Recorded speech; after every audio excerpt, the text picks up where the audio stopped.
All right, I'm here with another video. Let's get right into it. No idea in mind, really.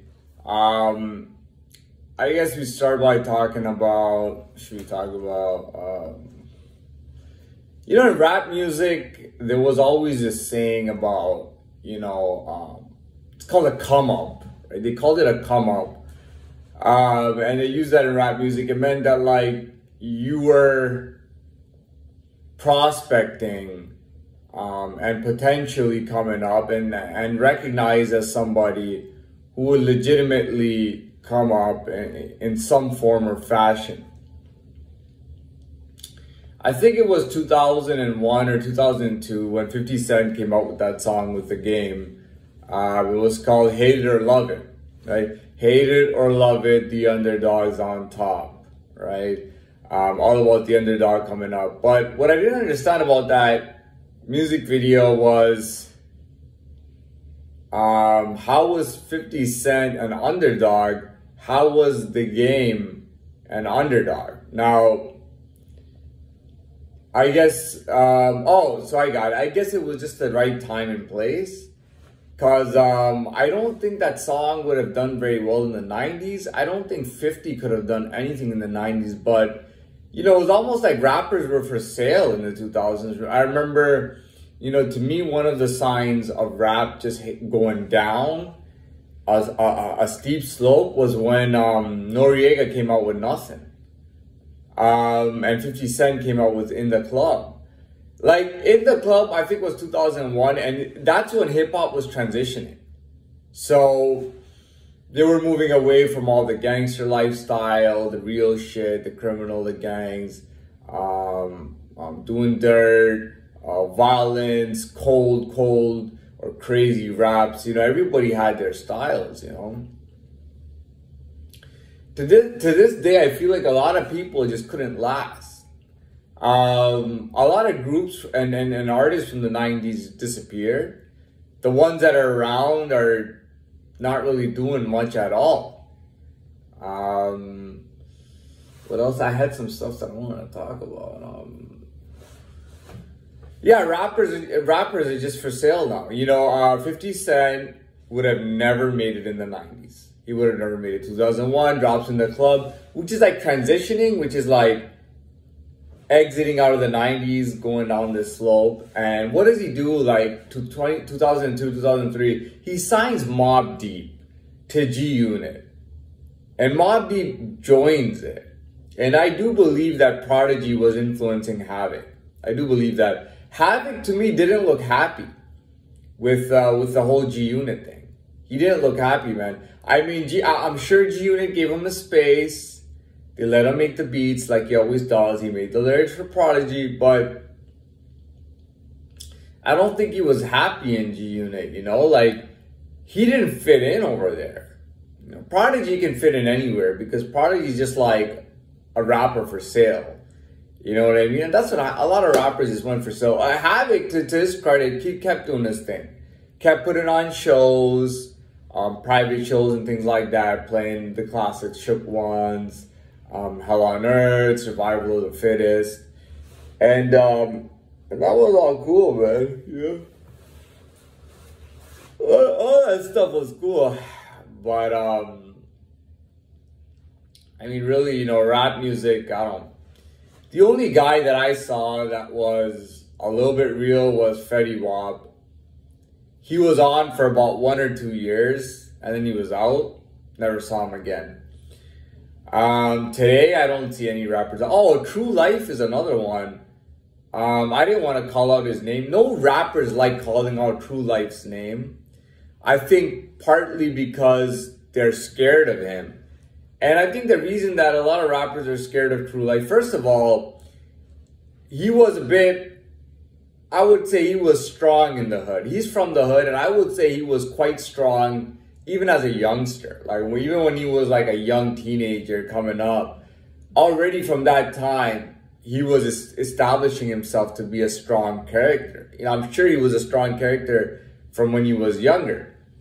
But when he had that beef with Mobb Deep, he really established himself. I mean, they took it to Mobb Deep, And Mobb Deep didn't want no part of no beef with True Life. Apparently, he was a bit egged on because he did a song with Prodigy. Prodigy spat a verse, and then he spat a verse on another song somewhere else right after and published it.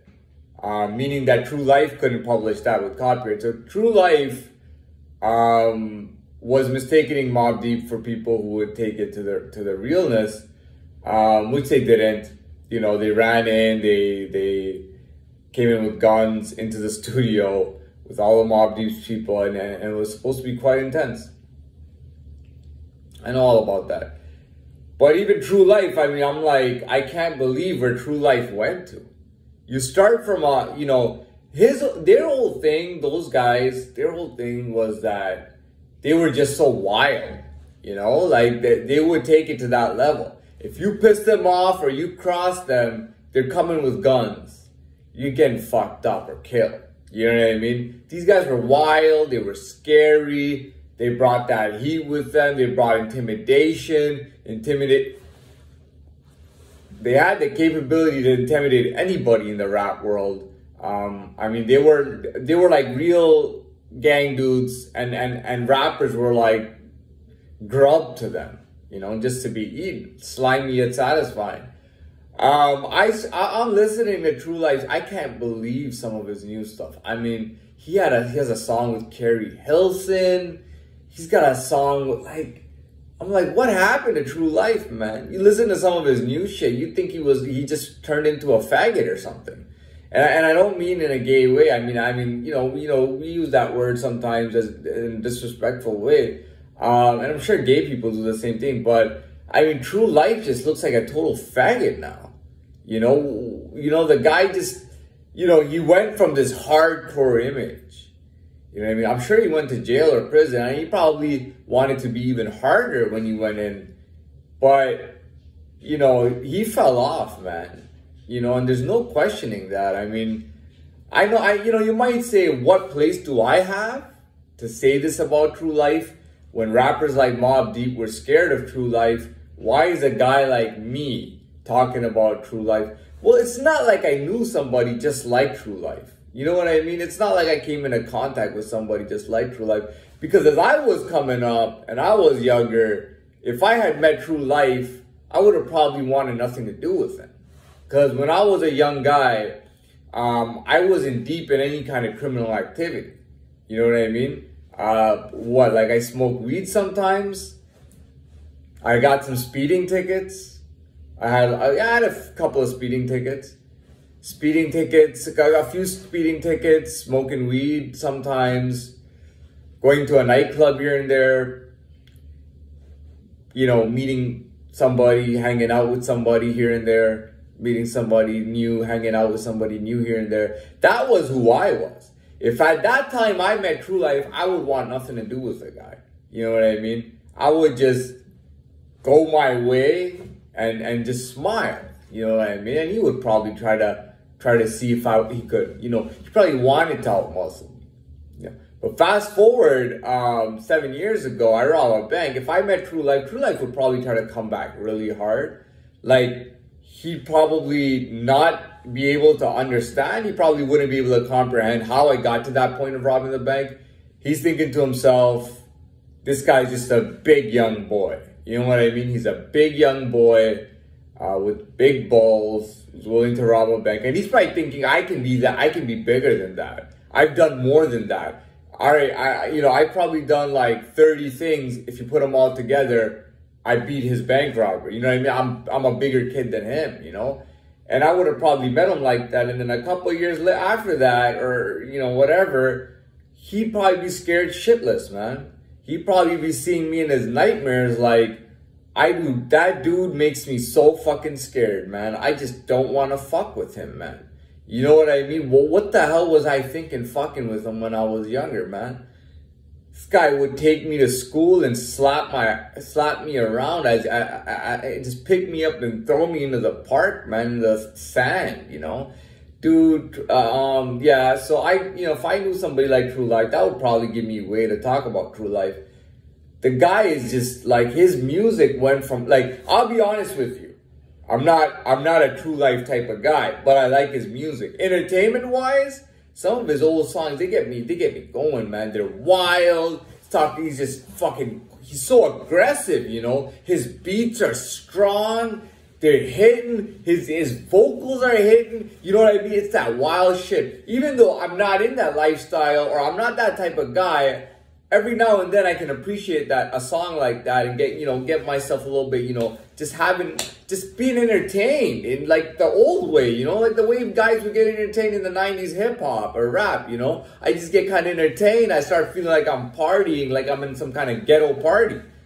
And, then I listen to his new shit and he's just bitching out, he's just crying and crying. You got these slow little tempos, din, din, din, din, din. And he's, oh, my life is so hard. Why did my life be like, I hate you so much. Why did you fuck me up? I hate you. How did you do that to me? I thought I was so this and that. I thought I had contacts here and there. I thought I was the hardest nigga. I thought I was the man. How did you do that to me? Why did you do that? And I'm just like, what a crying little bitch, man.